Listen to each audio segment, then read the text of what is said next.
Hello, I'm Dr. Aruna Saman, and in this video, we are discussing the methodology of recombinant DNA technology.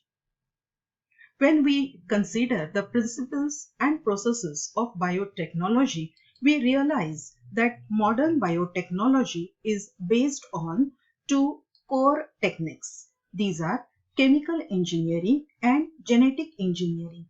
The chemical engineering deals with maintaining sterile environment for manufacturing variety of useful products, including vaccines, antibodies, enzymes, etc.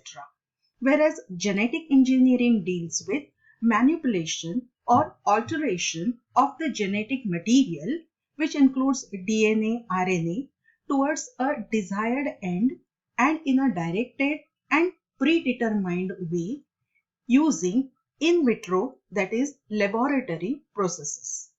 When we say it is manipulation or alteration of gene material, it may involve repairing of defective gene, replacing of defective genes by healthy or normal ones, transfer of genes to new locations or new organisms, introducing totally new genes, manipulation of genes for improvement of an organism, and combining of genes from two related or non-related organisms.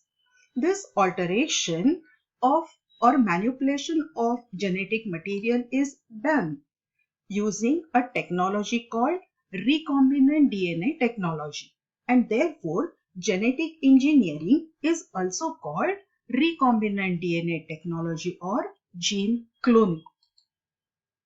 Let us understand the major steps of recombinant DNA technology. Let us have a look at these 6 steps.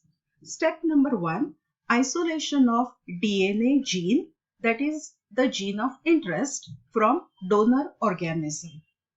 Insertion of desired foreign gene into a cloning vector, which is vehicle DNA. Transfer of recombinant DNA into suitable competent host or cloning organism. The 4th step is selection of the transformed host cell. Step number 5, multiplication of the transformed host cell. And the last step is expression of the gene to obtain the desired products. Now we are going to go into the details of each of these steps. First step, isolation of DNA from donor organism. Here, isolation of DNA and gene is said. That means it is DNA segment, the gene of interest. So this step actually will involve 2 sub-steps. First sub-step will be isolation of DNA and second sub-step will be isolation of gene of interest present in that DNA. So here the desired gene to be cloned is obtained from the source organism where it is naturally present. So here a donor cell is shown of an organism. This donor cell has this eukaryotic nucleus with its genetic material. In its DNA, the desired gene is present. The DNA are isolated and purified using different techniques, which involve the shearing of the cells of the donor organism, then using some detergent and thus separating the DNA precipitate from cell debris. Here we can see the DNA isolated and it can be spooled onto a glass rod. So here we got the DNA separated from this donor cell, and this DNA has this gene of interest, which in the second step now we want to separate. So once again, the isolated DNA with its gene of interest we intend to separate. The isolated purified DNA is now cut or cleaved by using restriction endonuclease enzyme. particularly the restriction endonuclease enzyme, which will give us sticky ends. The enzymes cleave the DNA at specific site called restriction site and break the DNA into fragments with blunt or sticky ends. Here we can see the sticky ends with overhanging unpaired strands of DNA, and here blunt ends with straight cut. There are no unpaired parts of the DNA here. We are interested in sticky ends. From the cleaved DNA, the desired gene is isolated and selected for cloning. So this is the DNA which is cleaved, and this is the desired gene which is now isolated. This desired gene is now called foreign DNA or passenger DNA. Now we got this desired gene from the DNA we have taken from donor organism, but we may get this desired gene in genomic library. In genomic library, there is huge collection of the genes maintained, which is also called complementary DNA library, and from that library directly the gene can be obtained instead of separating it, isolating it from the donor organism. Let us go to the second step. This is insertion of desired foreign gene or our gene of interest into the cloning vector, which is vehicle DNA. The most commonly used cloning vectors are plasmids and bacteriophage viruses like lambdaphage and M30. The most commonly used plasmid is PBR322. From the bacterial cell, the plasmid is isolated, and then the plasmid vector is cut or cleaved using same restriction endonuclease molecular scissor which is used in the isolation of desired gene from the donor in step number 1, and this gives us complementary sticky ends. So here we cut the plasmid DNA, and in such a way that here also we got sticky ends, but these sticky ends are complementary to the sticky ends of the gene of interest. So plasmid vector, passenger or foreign gene, which is our gene of interest, they have the complementary sticky ends. And now by using enzyme DNA ligase, the foreign DNA will be inserted into this vector DNA. And as a result, what we get? The recombinant DNA, also called chimeric DNA or hybrid DNA. It is a combination of vector DNA and foreign DNA. This is recombinant DNA. The step number 3. Once we got the recombinant DNA, then it needs to be transferred to the suitable competent host or cloning organism. The recombinant DNA is introduced into the competent host cell. Usually it is the bacterial cell, and it acts as a cloning organism. It forms multiple copies of that recombinant DNA, and this transfer is helped by calcium ions. So this is our recombinant DNA. This is the competent host, which is usually a bacterial cell. We transfer the recombinant DNA into competent host, and if that gets transferred, then the process is called transformation. The resultant competent host is called transformed cell, and as said earlier, helped by calcium ions. The transformed cell then incorporates this foreign gene into its chromosomal DNA, and then this foreign gene finds its expression in this cell. So desired substances can be produced in this cell by expression of this foreign gene. But before the expression, the host replicates the recombinant DNA in required amount so that sufficient amount of biomass will get produced. So here we will see how the replication transformation can also be directly into the naked cell or protoplast of the competent host cell without using vector, and it can be done by using certain techniques. These techniques are microinjection, electroporation, ultrasonification, biolistic method, shotgun, and liposuction. So when these methods are used, you need not use vector. These are vector-less methods of transfer of gene of interest into the cloning host or the competent host. But in plant biotechnology, the transformation is always done through vector. The vector uses TI plasmid and it belongs to Agrobacterium tumefaciens. But otherwise, these direct methods can be used. Step number 4, selection of the transformed host cells. The transformation process generates mixed population, transformed and non-transformed host cells. Here we can see the number of host cells being produced after transformation, and we realize that all are not actually transformed. Some have remained without transformation, non-recombinant, and very few have undergone the recombination or transformation. They have become recombinant.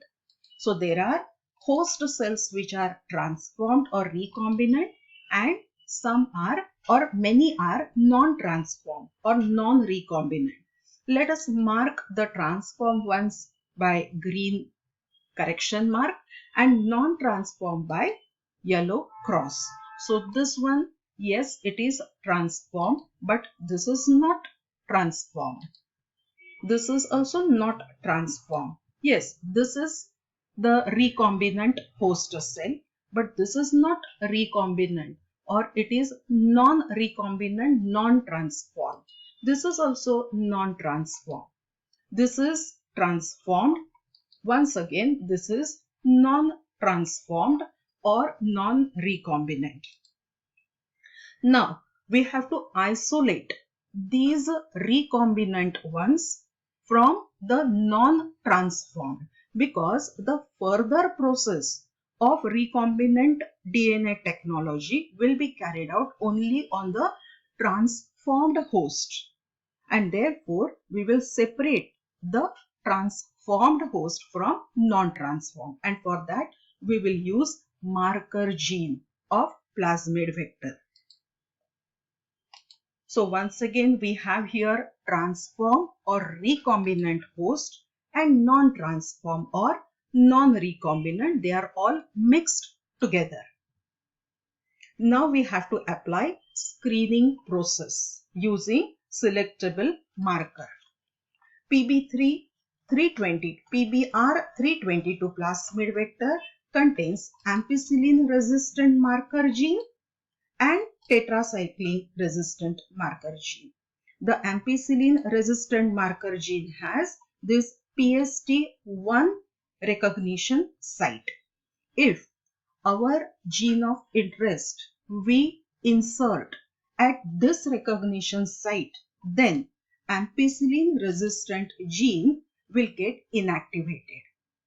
And if ampicillin resistant gene is inactivated, the transferred recombinant will become sensitive to ampicillin. Whereas the one where gene of interest is not inserted, the ampicillin resistant gene will remain functional, and those non-transformed host cells will remain resistant to ampicillin. This is the principle we are going to use in the screening process. So it is a kind of experiment, the aim of which to select the transformed host from non-transformed ones. Remember, majority will be non-transformed or non-recombinants. The method used is multiple plate screening.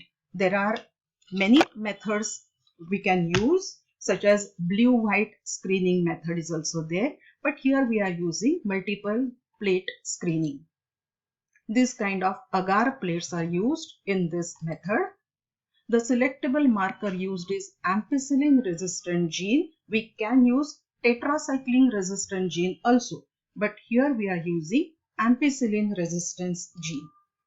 The cloning site which is present in this ampicillin resistant selectable marker gene is PST1, which we are going to use to insert our gene of interest. So here there is agar plate which is used as a master plate. On this agar medium, the transformed and non-transformed all are mixed together. We want to separate the transformed from the non-transformed ones. But how it is done? For that, first we are making a replication of this master plate. And we are keeping one more empty agar plate ready. Now, this replicated master plate we are treating with ampicillin. Now what happens? Those which are transformed, they will not be able to grow in this ampicillin containing medium. It is because those which are transformed, in them the plasmid which contains ampicillin resistant marker gene got inactivated, because there we have inserted the gene of interest, and therefore that host organism which has got the gene of interest will not be able to resist the ampicillin and it will die. So let us see which host organisms cannot tolerate the ampicillin. Yes, this one cannot grow because it has gene of interest. It is transformed one. This also could not survive. This and this one. So these only 4, the host, they have our recombinant DNA and therefore they are the transformed host cells. And now what we do?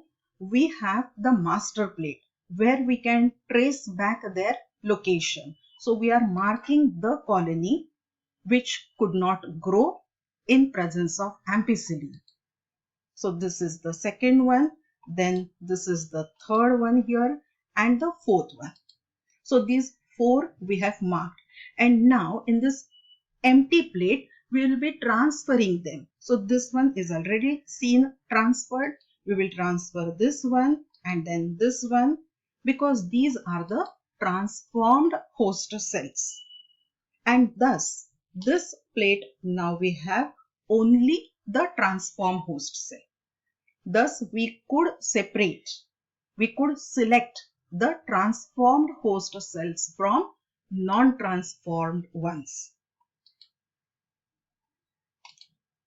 Now once we got the transformed host cells, now the next step is these cells only will multiply because they are going to have the recombinant DNA in them. So this is the transformed cell. These are transferred in the fresh cultural media. Now they will repeatedly undergo division and they will produce large number of cells, all having recombinant DNA. So we will continue to have that division till appreciable amount of biomass got produced. So this is multiplication, and you will notice that in each and every cell, the chimeric DNA, recombinant DNA is present. And once the enough amount of biomass gets collected, then we go to the next step, that is the last step, expression of the gene to obtain the desired product.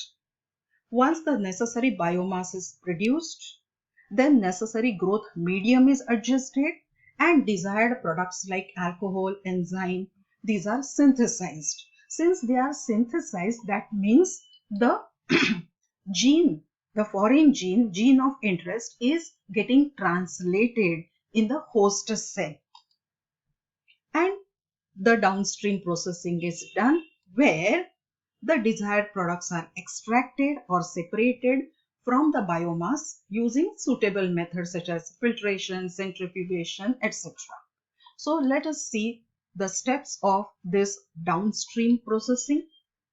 Removal of insolubles. So once the desired substances got produced, now we are trying to separate those desired substances from the biomass in the bioreactor.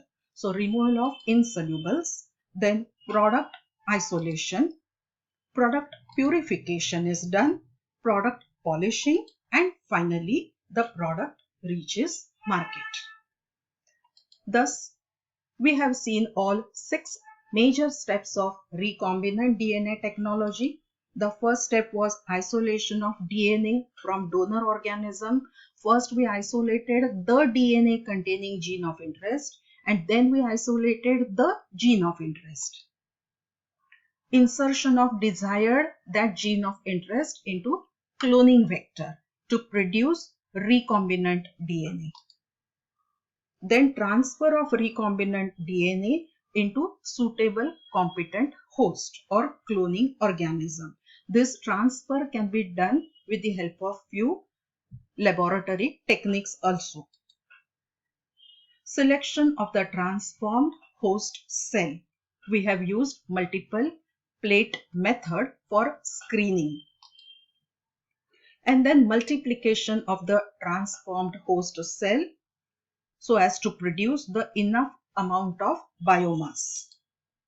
And then expression of the gene to obtain the desired product. Thus, we have come to the end of our discussion on recombinant DNA technology, especially the methodology we discussed here. Thank you.